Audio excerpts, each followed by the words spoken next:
የ12 ትሪሊየን ዶላር በረሃ ዓለም ስለ ቦሊቪያ ለምን ይፋለማል? ቦሊቪያስ የት ናት? በደቡብ አሜሪካ የምትገኝ የላቲን ሀገር ነች። ይህ ቦታ ወይም የጦር ሜዳው ሳላር ዲ ኡዩኒ ይባላል። በዓለም ላይ ካሉ እጅግ ውብ አስገራሚና ቦታዎች አንዱ ነው። ነገር ግን ከዚህ ውበት በታች የ21ኛው ክፍለ ዘመን እጅግ ውድ ማዕድን ተቀብሯል። ጦርነቱም ልክ እንደ እስራኤልና ፍልስጤም በድንበር አይደለም፣ ሊቲየም በሚባል ማዕድን ነው። ሊቲየም ምንድን ነው? ለኤሌክትሪክ መኪናዎች፣ ለዘመናዊ ስልኮች ህልውና የሆነው ውድ ንጥረ ነገር ነው። የታሪክ ብዝበዛ። የቦሊቪያ ታሪክ የዓለም የሀብት የብዝበዛ ታሪክ ነው። በጣም አደገኛ የሆነ ታሪክ። በ16ኛው ክፍለ ዘመን ስፔናውያን ከዚህ ተራራ ላይ የዓለምን የብድር ፍላጎት ይሸፍኑ ነበር በከፍተኛ ሁኔታ።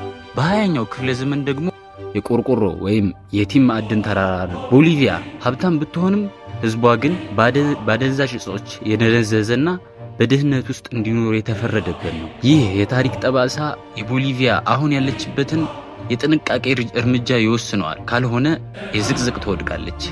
ሀብታችንን ለውጭ ኩባንያዎች አሳልፈን አንሰጥም የሚል መሪ ቃል ከህዝቡ የመነጨው ከዚህ መራር ታሪክ ነው። ጦርነቱም በጦር መሳሪያ ብቻ ወይም በህዝብና በወታደር ብቻ አይደለም።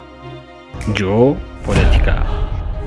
ዓለም ላይ ያሉ ትልልቅ ድርጅቶች፣ ባለሀብቶች ገብተውበታል። ዛሬ የዓለም ግዙፍ ኩባንያዎች እንደ ቴስላ፣ ቢዋይዲ ያሉ ቦሊቪያ ደጃፍ ላይ ተሰልፈዋል። አሰፍስፈው እየጠበቁ ነው። ቦሊቪያ በዓለም ላይ ከፍተኛ የሊቲየም ክምችት ያላት ሀገር ናት። ይህም ዋጋው ከ12 ትሪሊዮን ዶላር በላይ ያደርገዋል።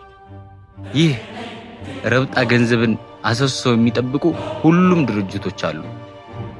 እነዚህ ኩባንያዎች ማዕድኑን ብቻ ሳይሆን ሙሉውን የማምረቻ ሂደት ለመቆጣጠር ይፈልጋሉ። ይህ ደግሞ ከፍተኛ ቢዝነስ ነው። አሁን ፉክክሩ በኩባንያዎች መካከል ብቻ ከነበረው ተባባስና በአሜሪካና በቻይና መካከል ያለ ትልቅ የኃይል ሽሚያ ሆነ። ቻይና በቦሊቪያ ላይ በብዙ ቢሊየን ዶላሮች በማፍሰስ መሰረተ ልማቶችን እየገነባች ነው። አሜሪካ ደግሞ ይህ የቻይና የበላይነት በስጋት ትመለከተዋለች። ይህ ለቦሊቪያ በረከት ወይስ መርገምት? በፖለቲካ አለመረጋጋትና በሀያላን መካከል የቦሊቪያ እድል ይወሰናል።